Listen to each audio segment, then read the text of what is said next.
Hello, Hamoras, everyone. Welcome to Harry Potter and the Boys, a fan fiction podcast by me, Radio Mike, Ryan Shelton. Hello, Radio here. Mike. Oh. Hello. You talked over me. Go again. No. This is huge, man. Thanks for being here on the show. I'm pumped. I'm honestly pumped. You keep saying thanks. And you even said before, if you don't want to do it, just leave. When I was in the room. Yeah. So we sat down to record and I'm like, seriously, man, if you don't want to do it, just head off. And then you're like, all right, I'll head off. Yeah. I mean, I could be fucked doing this. So I'm happy to leave. But I guess I've committed, so I'll stick it out. We've started now, but... no, I'm very, very happy to be here. I love what you do. Love you on Instagram. Big Instagram fan. Thanks, Instagram. Man. Love you on Instagram. Genuinely so excited about being here. Thank you, Mike. Okay, so this podcast, as I've explained, is a Harry Potter fan fiction podcast, and this is a huge, momentous occasion because we are on the last chapter of book one of seven. There's 7 books. This is book 1. We're at the last chapter. The Prisoner of Mike's Caban. So I guess that kicks off this conversation because I always ask new guests, what is your experience with the Harry Potter franchise? It can be nothing. It can be a lot. It can be medium. I haven't read any of the books and I've only seen the first film. Okay. So it's very low. So you've actually seen none of it. Like you've seen 1 of 8 films. Yeah, and I know I would probably enjoy it, but for some reason, I think my age group is maybe right in the middle of. Also, I'm not a big reader generally, so I don't read like the new big books that come out. So, big books as in long books or big books as in popular books? No, like as in like the dictionary. Big. No, like very big books. Novelty-sized books. Yeah, like atlases. Just like reading maps. I don't read atlases.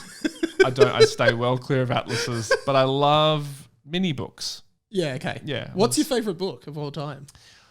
Oh, it's kind of it's not really the answer you're looking for, but I'll say the book that probably had the biggest impact on me was a book called The Courage to be Disliked. Yeah. Probably. But that's like a non-fiction book. Self-help, yeah. Yeah, I don't really read much fiction, to be honest. Okay. Although I really loved Ready Player One. Oh, you've read Ready Player One? Loved that, yeah. Okay, cool. Have you seen the movie? Yeah, I did. Not as good, is it? No, and that was actually the first time that I could genuinely say after the movie, not as good as the book. Because you'd actually read it. Because I'd read it first and then saw the movie, was really excited, but doing the kind of eye rolling like, this here we didn't go. bloody happen. Can't believe they're putting this into a movie. How can they? How dare they? Have you read Ready Player 2? Oh, is that really a thing? Yeah, I'm pretty sure it is. Oh, it's right there on our bookshelf, Ready Player 2, the sequel. I'd be nervous to read it. How is it? I actually really liked it, but the reviews have been really negative, so people tend to hate it. I'm going to trust the strangers I don't know as opposed to my friend Mike. Yeah, I mean, I thought it was okay, but so with Harry Potter, the first Harry Potter movie, when did you see it? Did you see it when it came out? Okay, and you would have been what, like 20 years old then? What year did it come out? 2001. Yeah, I would have been 20, yeah. And you just went to the cinemas like... It was the hype. It was like, gotta see it. And I saw it and I was like, oh yeah, it's not bad. I didn't dislike it, but I wasn't excited about the next one. Do you remember who you saw it with? No. Okay. No, I don't know. So what do you remember from the first movie? Like, is there anything that sticks out in your mind? The Quidditch. Okay. Yeah. Yeah. I loved the Quidditch scene. Yeah. That's in the first one, obviously. Yeah. I loved the Quidditch scene. That was the one I was like, oh, this is fun. I love this world. But I remember a little, I just remember them in dark cave rooms. Yeah, there's a lot of dark cave rooms in Harry Potter. Do you remember at the end of that movie, there's one of the teachers who wears a turban, removes the turban, and on the back of his head is Voldemort? Do you remember that? No. Oh, that's kind of like the main thing that happens at the end. More than Quidditch? Well, Quidditch is a visual spectacle, but yeah.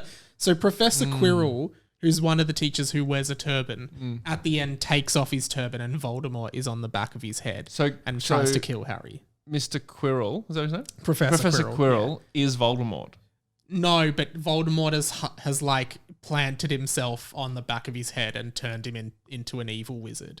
And it's kind of... So Voldemort's taken over possessed him in a way. And it's kind of like...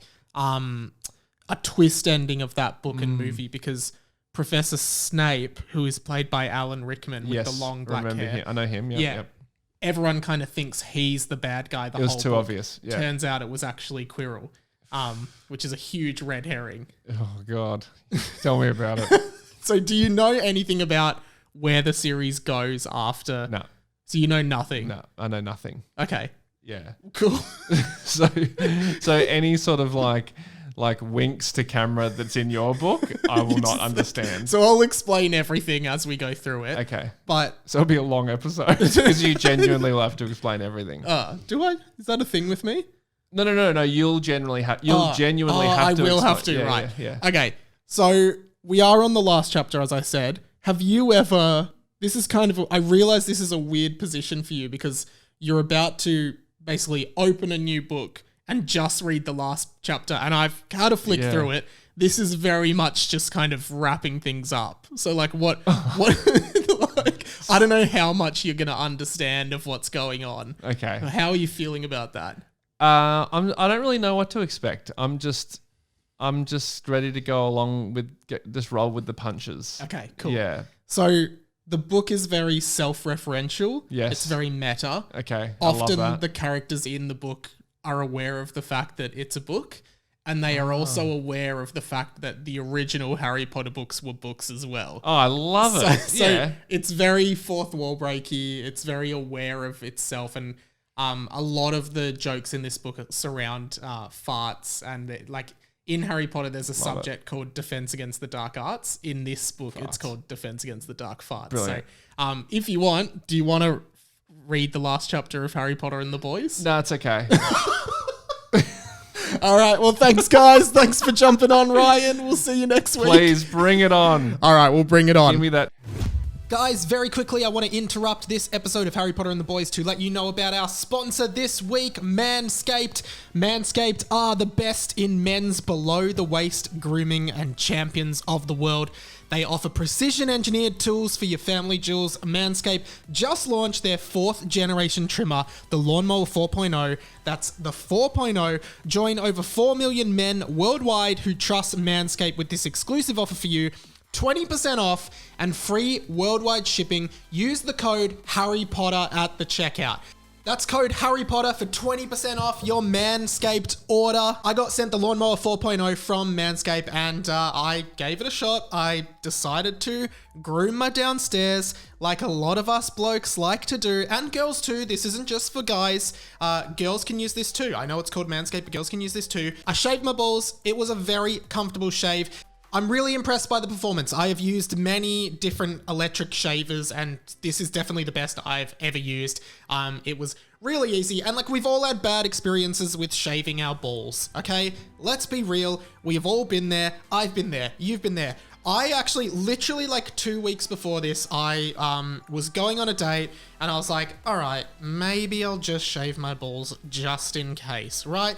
Because, you know, I think that the opposite sex enjoys a groomed penis and balls. I think that that is a thing that the opposite sex likes. In fact, in the past, I have been complimented by women on the grooming of my genitals. That is a true fact, right? It's stuff like this that Manscaped helps facilitate. Be more attractive by shaving your balls with the Lawnmower 4.0. Be more attractive by grooming your downstairs with the Lawnmower 4.0. Don't use a manual razor to shave your balls. We all know that's dangerous. I literally cut a little bit of my balls with an electric razor. It's too easy to do it, right? I had blood coming out of my ball sack. That is not fun. Nobody wants that. We've all been there, but we don't want that to ever happen. So please, please, for the love of God, use the Lawnmower 4.0. It reduces the risk of ingrown hairs. We don't want ingrown hairs. They are terrible. We know how gross they are, how painful they can be. This reduces the risk. It also reduces those little nicks that can be caused by a manual razor, and just generally reduces the risk of any kind of shaving incidents. What I really like about this, honestly, is It's such a small, slim, compact razor, right? I've got it set up in my bathroom. There's a wireless charger. It is really easy to use. To pick up this great deal, head to manscaped.com. The Performance Package 4.0 is great. It comes with the Lawnmower 4.0 as well as the Weed Whacker, which is a nose and ear trimmer. I used the nose trimmer. It was really good. And it also comes with the Crop Preserver and the Crop Reviver, which is your ball deodorant and ball toner. And as well as that, I also got included a free Manscaped travel kit. So if you're traveling and you want to bring some shaving gear along, it's really easy to pack it all in there.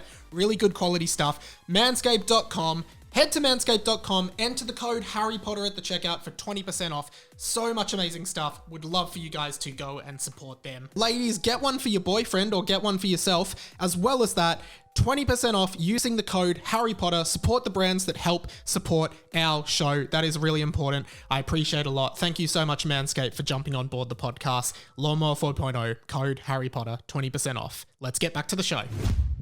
The laptop, which contains the Word doc from originally from Windows, what was it called? Windows XP?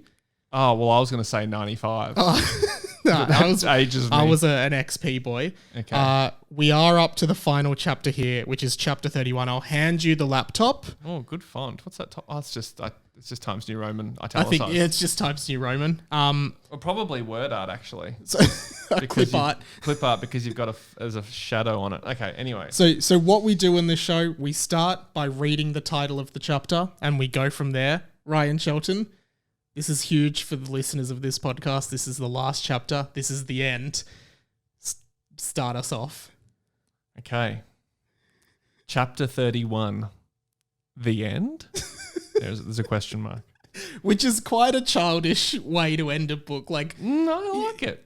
But imagine if in Ready Player One, the last chapter was the end. What is it? My reading of the end is you, the author, leaving the option for more. Yeah, because we might not do more, but we could. The end? Who knows? Leave it open. But don't you reckon everything now really ends with the end? Like, have you watched Squid Game? Yes. You know, the ending of Squid Game is very much like the end. They're doing more Squid Game, though. Yeah, they are. But they might not have. You know what I mean? It could have ended. Oh, sure. I get you. When he doesn't get on the plane, it's very much like the end. Well, quick bit of Back to the Future trivia. Yeah. Sorry, I know it's a Harry Potter podcast. No, we're into all fandoms here. Okay, cool. Multiculture.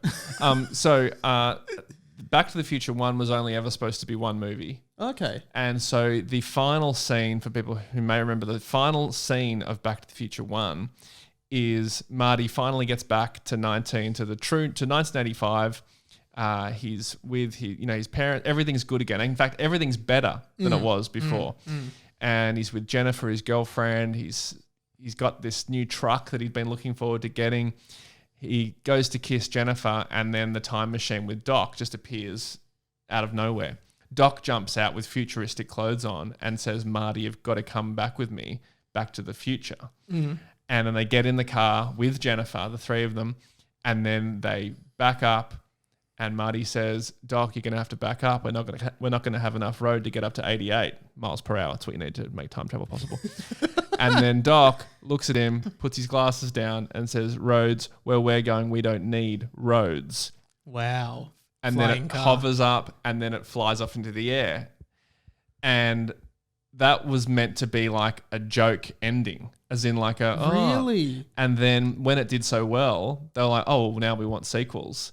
And so then they had to then create a whole future where they were flying cars, which they've said since that if they knew they were going to do sequels, they would never have done that because it was such a nightmare. Really? Yeah. Are they doing a fourth Back to the Future? No, they won't. I don't think they will. There's been a lot of rumors about it. They have done a musical. There's a musical on in the West End at the moment. And did you see in Rick and Morty, they've got the Doctor playing the live action Rick? Yeah. Yeah, I saw cool. that. That was good. Nice. Yeah.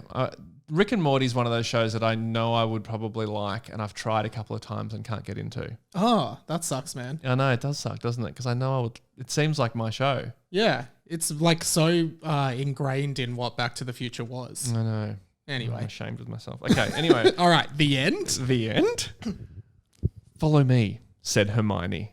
And so Imagine you know who Hermione Yes. is, right? So she's now, this is 50 years in the future. She's now one of the teachers at Hogwarts.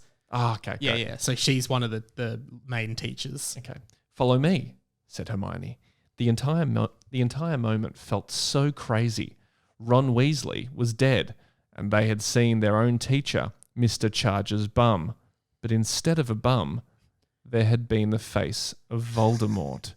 What? It actually says that in the book. What? Yeah, it does. Now, so in the last chapter, Mr. Charger, who was the mean teacher, and this is a direct callback to the Philosopher's Stone Professor movie Quirrell. with Professor Quirrell. Yeah, Instead Voldemort of head. on the Yep. back of his head, it was on the back Voldemort. of his bum. Yep. Crazy. Yep. Absolutely crazy. Crazy. Okay. So they're reflecting on that. There's echoes of the first book Yeah. in the final book of Harry Potter and the Boys. Okay. Yeah. Everybody was silent, and someone farted. It might have been Hermione, but no one was sure. Hermione led the boys to her office. All right, you boys, have a lot of explaining to do. Is this your Hermione Yeah. voice? All right, you boys have a lot of explaining to do. What happened down there? Why does she sound like that? Because she's 60.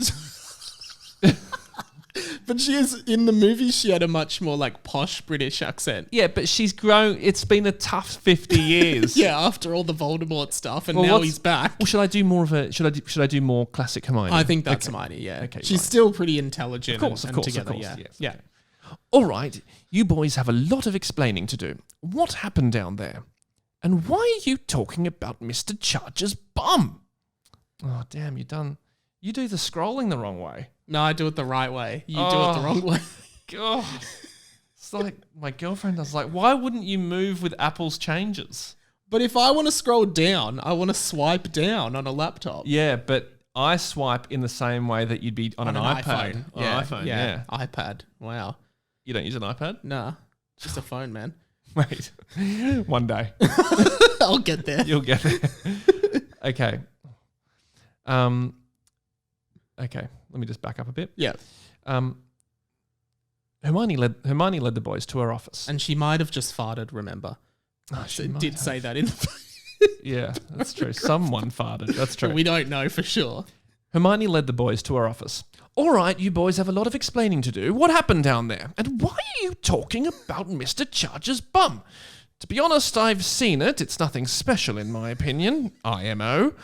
Doesn't say IMO. Riffing. You should do actual audiobook reading. I'd This love is great. that. Okay. In my opinion, asked Hermione, and she clicked her fingers twice like she was going, oh snap, she went there. So Hermione, for some reason, has seen the evil teacher's bum at some point. So we it's assume maybe in a sexual way. So we need to know that for later, I'm assuming. Possibly. It might be a little, just the author planting a seed. But also then she goes, which is funny. Oh, snap. Yeah. Yeah. Okay. I've seen it. It's nothing special. Okay. We've all gotcha. been there. Okay. We've all been there.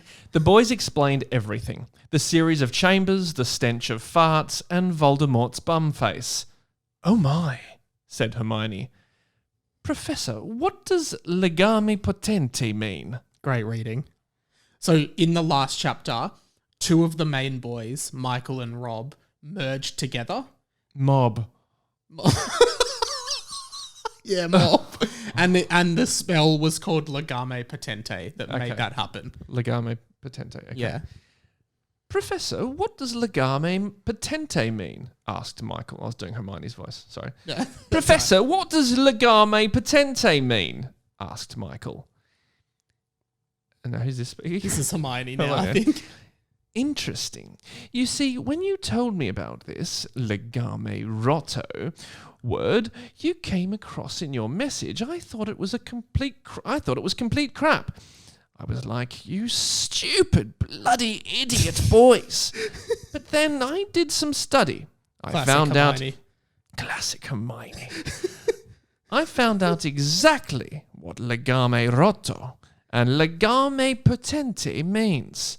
You see, I looked at a book called Powerful Things That Are Said in Languages Other Than English. I came across a thing called Uniting Friendship Charm. What? Sorry, I was just going to interrupt. jump So in. Yeah, 'cause I'm really in are you confused? I've no idea what's going on. So, But I'm terrible at comprehending things as I read them. often in Harry Potter, I think this might be a little nod to the fact, often in Harry Potter, things come down to the power of friendship and the power of love. Gotcha. So I think I've named this spell the Uniting Friendship Charm, which is Okay. pretty lame. Love it. It's pretty Get it. losery. Yep. No. Nothing's losery here. So when did you write this? When I was in year 7. Yeah, it's great. This is good. Okay. Well, you're really making it come to life, man. Oh, thank you. Okay. So is this still quoting? Am I still quoting? Yeah, you're still Hermione. Okay. What happens in this charm is that two wizards with such a powerful bond of friendship, not unlike yourselves, join together. Just like what happened to you. The uniting friendship charm takes place in 2 and only 2 parts.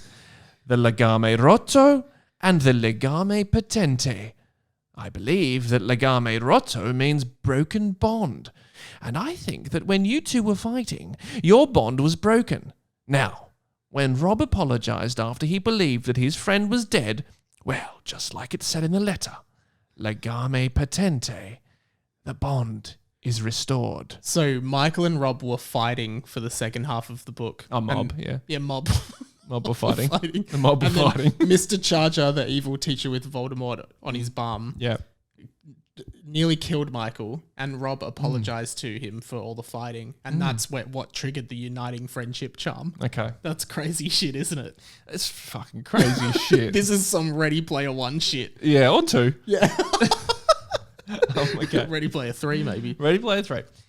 Your bond was restored, and therefore the uniting friendship charm took place. When Michael was attacked, his heart took refuge in yours. Wow. This is when powerful This magic. is huge. Yeah. This is when you merged together and became a powerful super being of fire and ice. So, Well, very pre-Game of Thrones. someone else said that on when mob merged together. Yeah. One half was made of fire and one half was made of ice. So it was like this Shit. extreme magic. Like, it was crazy. But it was pre-Game of Thrones, so, That's- yeah. Very influential.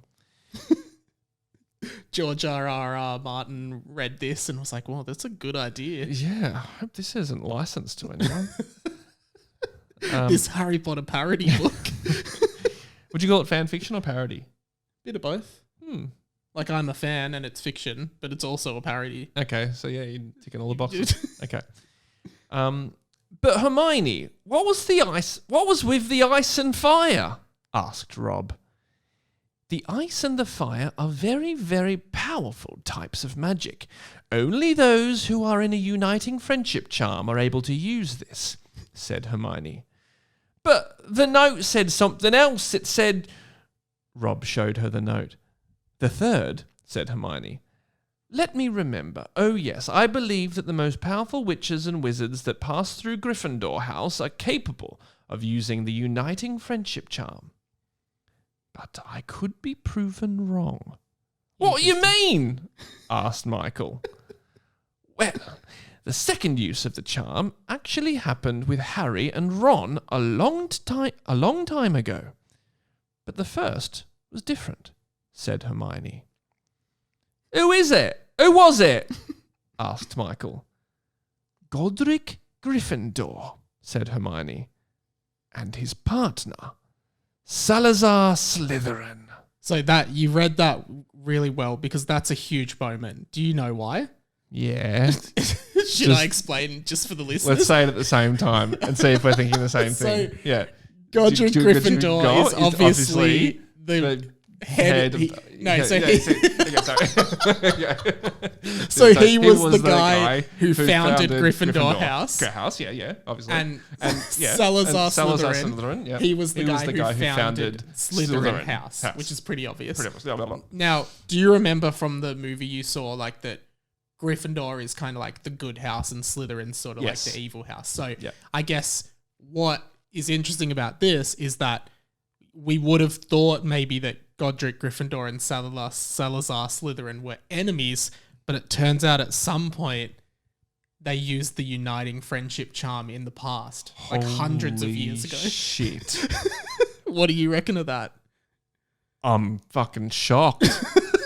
I thought they were sworn enemies. Exactly. And it also says that it was his partner, which a lot of Harry Potter fiction does go in the direction of like pairing together characters in same-sex relationships that J.K. Rowling never did. So I'm wondering if I was sort of pairing up Godric Gryffindor and Salazar Slytherin as a couple. It's a grey area though. You've intentionally kept it grey. Yeah. You've just said his partner as opposed to could mean his magic partner, could mean his romantic partner, business partner, maybe school partner. They could have a side hustle. Maybe they're doing a Kickstarter. What would two ancient wizards kickstart? Just from your understanding of Harry Potter. Mechanical keyboard. What, like a QWERTY keyboard? Yeah, QWERTY keyboard, Bluetooth. Get rid of all the quills in your house. Yeah. No, you know what? That would be great. A really good mechanical QWERTY keyboard, but because they're wizards, they can make it fold up to the size of a matchbox. But why would they want to do that? Just for portability? Sized. Yeah, portability. Right, so you can unfold it. Yeah, it's a normal full size. I've got to bring my keyboard to Damo's house. I'll just fold it up, put it in my pocket. Yeah. Yeah. Yeah, and imagine like, and also what you see a lot on Kickstarter are like really, single bag travel bags. Yeah, right. Imagine a wizard's bag. Yeah. Imagine what you could pack in there. Yeah, they do have in the Harry Potter books, I think, they have like a magic bag where Hermione has a magic bag she can put lots of stuff in the 7th book. That'd be a great video to make, is like Hermione's Kickstarter for her like everyday, like her EDC bag. That should be your next Ryan project. Shit. Okay. Magic Wizards. I've only got one more. Yeah. Fuck. Could be. I gotta go.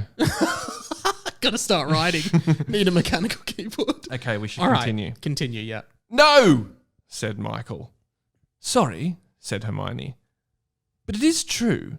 She shrugged her shoulders and made a face, then put her rude finger up at Rob. Now, what does Mike, at the age of 12, think is the rude finger? This. Mate, put that away. Wow. So, but what's funny is Hermione's like supposed to be their teacher. They've just nearly been murdered by another teacher, and she's like, "Sorry, but it's true." She's like, what would you do if your teacher said that to you and put her rude finger up? Call your mum. I'd call my mum, or just take a shit. Just go. Just take a shit on the spot. Out of fear or out of power? Out of power. Yeah. Just be like, fuck you, Hermione. It's the ultimate retort. If you ever don't know what to say back to someone, just take a shit. Yeah. And do you tell them or do you make it loud enough? It's pretty obvious. Yeah, it would be. Yeah. Hopefully they don't notice.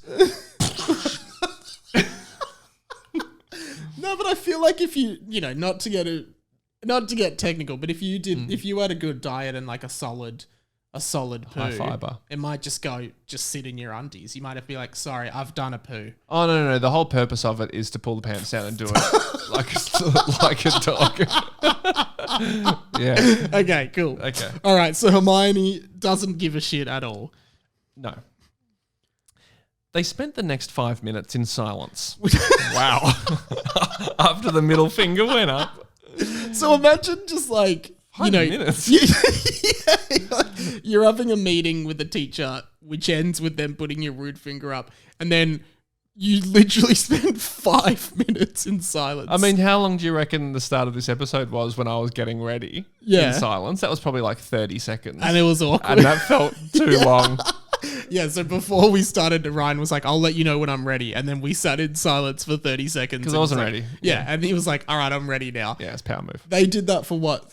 10 times that amount. Shit. 10 times? Isn't it 6 times. 6 times.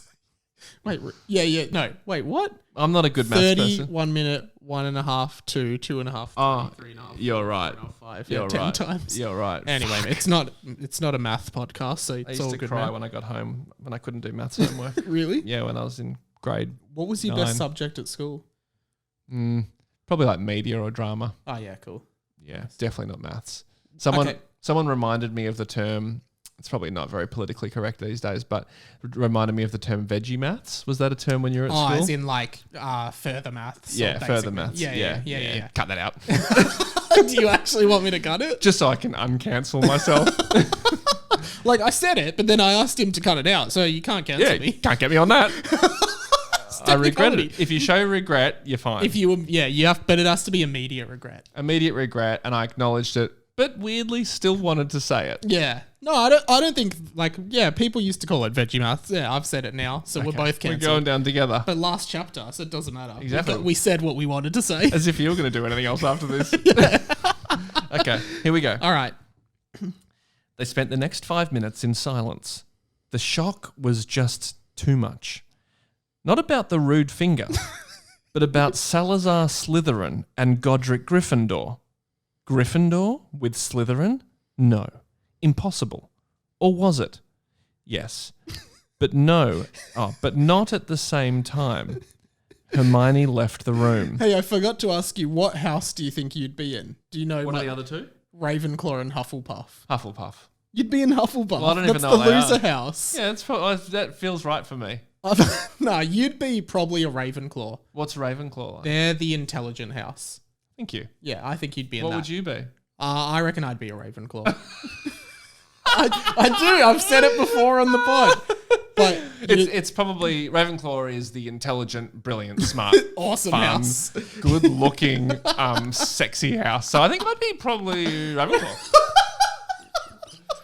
You actually put me in Ravenclaw. Slytherin's the evil house. Wouldn't be that. What's Gryffindor? Brave. I wouldn't be that. I'm man enough to admit it. I'm not brave. So Ravenclaw's more like the kind of like book nerds and It's kind of funny because it actually is like Gryffindor is like courageous and like, willing to be there for their friends. That's like the trait of Gryffindor. So who's Harry in? Harry's in Gryffindor. Okay. That's like the main house. And then Slytherin it's not the evil house. It's more like I'd say it's more like a conservative house where like people believe in pure blood, like pure wizards, as opposed to like there's half-blood wizards and mud-blood wizards, which are, if a wizard has a child with a muggle, which is a non-magic, they have a half-blood child. Slytherin is very much like, we want pure blood wizards. We like, kind of the racist house, I guess. But it seems a little bit 1930s Germany. Yeah, but but the traits are more like cunning and wise and sly and that kind of thing. Ravenclaw is intelligence. And then actually in the book, they actually say, and all the rest go to Hufflepuff. So Hufflepuff actually is the house for losers who don't have any discernible traits. I was once dating this girl. I want to be in Hufflepuff. Do you really? Yeah, I do. Because I was going to say I was once dating this girl and she told me she was a Hufflepuff and I was like, see ya. No. It's like, I'm so sorry. Hey, I'm outie. I'm a Ravenclaw. I don't have time for you, Hufflepuff. Well, what would be worse, Hufflepuff or Slytherin if a girl said that? I'd rather a Slytherin. Wow. Yeah. No offense, girls. You prefer a Nazi? No. You're already cancelled. No. Sorry. I didn't mean that. Okay, so you'd prefer Hufflepuff or Ravenclaw? I'd prefer Ravenclaw. Slytherin. I would like to date internally in the Ravenclaw house. Jeez. It's getting not bad. good. No, sorry, man. Okay. No. Okay, so you're Ravenclaw through and through. Okay, here, let's keep going. Yeah. All right. Hermione left the room. Wait, where are you going? Said Michael. Yeah, said Lockie. We literally were nearly murdered by one of the teachers who had the darkest wizard of all time attached to his own arsehole in a series of deathly chambers underneath the school. And Michael and Rob literally combined together in some kind of ancient wizarding magic spell that has only ever happened twice in the history of the world, according to you, and you're just walking away? Aren't you concerned about our safety or whereabouts of Mr. Charger and Voldemort or anything? Which is a perfectly reasonable question for a young boy to ask his teacher. Shit. I just pressed. Oh, you've scrolled down. I've scrolled down. Where are we? Oh, shit. No, now you've gone to the last There chapter. we go. Okay. This is it, isn't it? Yeah, this is it. Where I think we're right We're there. there. Yeah. Shit. So, your teacher, you've just nearly been murdered. One of your teachers has the darkest wizard of all time, Wizard Hitler, on his asshole. Yeah. And then the teacher who's supposed to be in your care is like, all right, I'm heading to bed, walks out of the room. It's like, we literally just nearly got killed and you're like walking out of the room. What the hell? Yeah, okay. It's dangerous. This is high stakes. It's good writing, isn't it? Is it? Yeah. Yeah, great. Yeah. No, it is. It's very good. I mean, if I had have written this when I was in year 7, I'd be wrapped. I can see why you're digging it back up now. Oh, thanks, man. Yeah. I love it. Okay, here we go. You know what I'd love to find out? What? That you've just written this now. I just wrote it today. Yeah. Oh shit, Ryan's got. But it's actually, but I think it's great. I love it. Well, what does my opinion matter? But I think it's great. I'm enjoying reading it. Thanks, man. Okay. I mean, you're a Ravenclaw. You're into reading and shit. You're a smarty pants. That's true. Hang on. You've scrolled way too far up. I think we're. Oh no. Oh, we're here. We're here. It's literally 2 a.m. I'm tired. I'm tired? That's a question mark? Yeah, I think it's like, it's literally 2 a.m. I'm tired? Said Hermione. It's almost like Hermione's being like, how dare you question me and what I'm doing? I'm bloody tired. Okay. You know? It's literally 2 a.m. I'm tired, said Hermione, who left and went to bed. They began to hear footsteps. These footsteps grew louder and louder. Michael and Rob / Mob were scared. They turned around and hid. I'm sorry, said a voice. Please. Michael and Rob looked up. Harold? Asked Michael. So Harold is one of the other boys, and he's a were-basilisk. So he turns into a basilisk, which is a giant snake, when it's a full moon, kind of like sick. a werewolf. No, but it's bad for him. No one wants to be a giant snake. No arms. No arms, yeah. And he was manipulated by Mr. Charger, the villain, towards the end of the book. Okay. So that's why he's saying sorry. Okay. And where am I at? Harold? Asked Michael. Yes, it's me, said Harold. It definitely was Harold, but it didn't look anything like him. I'm sorry, Mr. Charger promised that no one would get hurt, said Harold. Harold's eyes were red. His nose was bleeding. His arm was broken. His face was deformed, and his left ear had been cut off. Pretty brutal. Fuck. What happened? Asked Rob. Mr. Charger promised he wouldn't hurt anyone. Then, when I didn't kill you, he did this to me, said Harold. And seriously, there's something weird going on with me. I think you guys should think about it more, mate. Excuse me. I think you guys should think about it more, maybe in one of the upcoming books, because I'm just a weird character and I don't know if the writer of the story actually knows what's going on with me. Anyway, let's get off to bed. Oh, love it. Like, it's not often that you read a book where a character in the book goes, hey guys, just saying, there's some weird stuff happening with me. Yeah. Maybe in one of the next couple books you might find out more about. It's so good because I'm not a big reader. I don't know if that's a normal device. I don't think it's It's a great device. Just have the characters be aware that they're in the book. Yeah, and they're not in control. It's kind of like Stranger Than Fiction, the Will Ferrell movie, a little bit. It's not really, but a little bit. But in this, the characters are completely aware that they're in a book. You should write a book like that. That would be good. I already did. I know, but like a new one now. Yeah, that would be great. I actually really like it. Like, it's happened a lot throughout the book where a character just goes like there's been points where the characters have actually interacted with the narrator. Like the narrator starts talking back to the characters in the book. It would be great if they could also interact with the author. Oh, as in like me. Yeah. Yeah, that'd be cool. So the characters could be like, can we not go to the beach house this weekend? And you're like, I'm really sorry, but something happens later, which means you have to You have to see something. It's like a Chekhov's gun kind of thing. Yeah, just don't look in the cupboard and you'll be fine. But don't tell Jane. She has to look in the cupboard. Might just be the last thing she does, but it's important. It's kind of like choose your own adventure, but you can't, Yeah, it's choose your own adventure, but no matter what you say, someone else decides which adventure you take anyway. Yeah, you're just having to go along on this thing because that you only exist because of this book. Yeah. So you're great. The character is grateful on one hand because it's like, thank you for creating me in this world. Yeah, I'm like God to them. You're God. Yeah. But they can talk directly to God and God talks back. Yeah. Which is something we all want in this world, right? Yeah, I guess. But we just don't have that. I think they live in a better life than us. What would you say, if there was such thing as like, let's just agree that for this conversation that there is a creator who created everyone. Yeah. if you could talk to the creator, Yeah. what would you say to them right now? How are ya? Okay, so then they say, not bad. What's up? Just living. What's up? What's your deal? Tell us about what you do. Okay, so you have time with your creator. Is there nothing you want to ask me right now? So what's the purpose of all this? That's for you to find out. It's right. different for everybody. Oh, okay. What are you doing tonight? Watching Squid Game. Okay. Thinking of doing my own. Yeah. Might actually make a film. I'm writing a screenplay. God's screenplay would be good. Yeah. Can God write a screenplay that's so good even he can't read it? You know what would be great is a screenplay written by God, but it's terrible, but it gets made because it's God's. It's like, well, we have to make it. We have to make fucking God. We've got to pitch with God, and I know it's not going to be good, but let's just... Like, how can you say no to him? Yeah, let's just do it. It's going to cost a bit of money, but just to get him off our backs and keep him in our good books. Publicity's good, I guess, even if it's a bad show. Yeah, we'd love to produce... Gets the conversation happening. Yeah, it's good. Like, God's written a film. Everyone's going to want to see God's film. Yeah. Anyway, we'll get good first weekend results, and then it probably won't get word of mouth, but hey...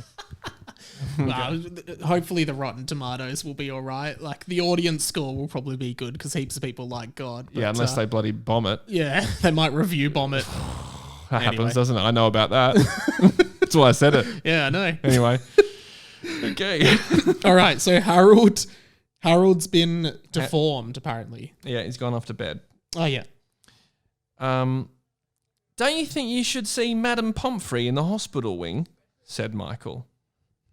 It's literally 2 a.m. I'm tired. Oh, with no question mark, said Harold. So, I mean, and this is another common trope in the book where, again, even in the most dire of circumstances, for example, this kid, Harold, has been deformed by a teacher. He's like, guys, I'm tired. I just want to go to bed. But the kids are like, don't you reckon you should go to the hospital? Oh, yeah, okay. The year was over. The boys were heading to the Hogwarts Express. Hogwarts Express, yeah. Which is on platform 7.5? 9.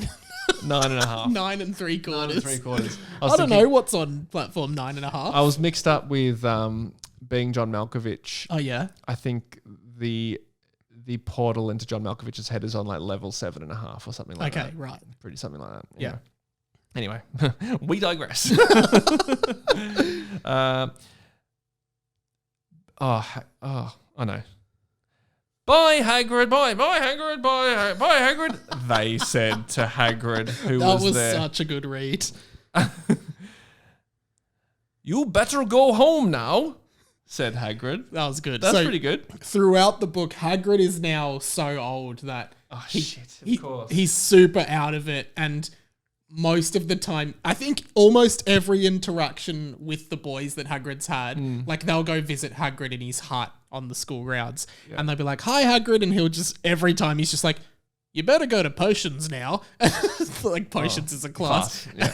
And like the boys like, "But we don't have potions," and Hagrid like just goes, "You better go to potions." What year is it? Yeah, pretty much. Okay. So that's where Hagrid's at now if you want to get inside the head of the character. Okay. And now he said, "You better go home now." Okay. It's almost like he just doesn't want to talk to the boys at all. Okay. You better go home now, said Hagrid. We are going home, Hagrid, said the boys. You better go to potions now, said Hagrid. Hagrid, do you have any idea what's going on at any point in your life? Said Sam. Aren't you happy, Sam? So it's this is another thing he said in another chapter, which is we just deduced that he's saying, "Aren't you happy, Sam?" Aren't you happy, Sam? Instead of aren't. Instead of aren't, he says, "Aren't you happy?" Aren't you happy, Sam? Which doesn't really make sense. Like, what's he asking him? Like, no, but it's like a almost pirate English. Aren't you happy, Sam? Yeah. Okay. By the way, I have a surprise for you next year. Oh no! Hagrid has a surprise that can't be good, said Luke. Michael wasn't listening. He didn't laugh either. Instead, he looked down at his chest. It was covered in 4 big scars. Just looking at them made him remember the pain he felt when he was being cursed. The sharp pain in his heart. They boarded the train. Well, I guess you could say we had a pretty magical time at school this year, said Rob, putting on his best idiot voice. That's great. What's a good idiot voice? You should read it again in an idiot voice. Okay. You don't have to. Have to. I never back down from an idiot voice. I just love that as a descriptor. This is my best idiot voice, guys. Okay, I love it. Okay. Well, I guess you could say we had a pretty magical time at school this year, said Rob, putting on his best idiot voice. All of the boys laughed. In fact, everyone on the train laughed except Sam, who was an idiot. This is good. So he's taking offense to it, you know, of course. as you would. If you're an idiot, yeah. Hey, man, I don't think you should make fun of idiots, all right? I don't think that's... I ain't the author. Yeah. Okay. One thing's for sure, said Michael. I'll never trust anyone's bum again. You said it, said Lockie, and everybody laughed again. One person farted. Again. It was possibly Hermione, but she was inside the castle, so no one could really know for sure. Actually, it probably wasn't her because she was in the castle. And just as school came to an end, so did this book. But is it really the end? No. There's another book. So it's not the end. But it's the end of specifically this book. The end. For now, until the next book. I think that's it. Oh, and then there's an epilogue. No, I think that we won't read the epilogue. Oh, for a second, I thought I wasn't the last episode. I was like, this how is the last fucking episode. dare you? Whoa, I'll take the laptop off you. Thank you for reading out. That is... Like, what did you think? I mean, it heated up at the end. It was a nice sign off for Hagrid, or was it? And it was, and like the idiot stuff. I love the idiot stuff. A good little nod to Hermione in the castle, probably doing some SBDs up there. Loved it. Did you really? Loved it. What did you actually think? I actually think it's funnier than I was expecting. In what? Like, what do you mean? Well, I think, just like the best. Do you want me to really critique it? Yeah. Well, like I did it in year 7, man. I think for year 7, I feel like I always think about myself in English in high school, and I didn't know how to like write funny or something. Like everything, it felt like I was trying to copy or emulate someone else. But I feel like that is like really good. For now even. I was always like a really prolific writer at school. Like I just used to love writing stories. Hence Ravenclaw. Yeah. Yeah, exactly. Yeah. But so you wrote a lot. I used to write stories all the time. There's like so many things. I wrote this and this might end up being a spin-off of this podcast. I found on my laptop from high school, I wrote a science fiction superhero book. Oh my God, amazing. Called Wave City. So I might start reading that out. That's a great idea. Well, book me in for one of those. I want to hear about that. Ryan, what do you have to plug? Do you have stuff to plug? Well, when's this going to be released? Tuesday. Okay, well, look, my Ryan.com, Ryan with 11 Ys.com. There's currently 21 different videos and things that I've made for the last like nearly 2 years. Yeah. And there'll be one more on December 11th. And The Imperfects is a podcast I do with Hugh and Josh Van Kylenberg. Similar to this. Same sort of thing. We read out fan fiction from the Babysitters Club from when we were young. So same sort of vibe, but slightly different. Yeah. So I've got that, and Spreadsheet. I'm on a TV show called Spreadsheet. That's right, yeah, which is on Paramount Plus. Yeah, but that's pretty much it. Nice. Yeah. Awesome. Yeah. Well, thank you so much for coming on. This has been huge. The first book is finally over, everyone. I can't believe it. I can. We just did it. One more thing, actually, just before we go. Yeah. So, you've only read the final chapter of this book. Would you go back and read from the start? You never know. The end? All right, guys. Will I? Thank you so much. I will. Thanks for joining me. We will be beginning book 2 in a couple of weeks' time. Thank you so much, Ryan Shelton. This is The End.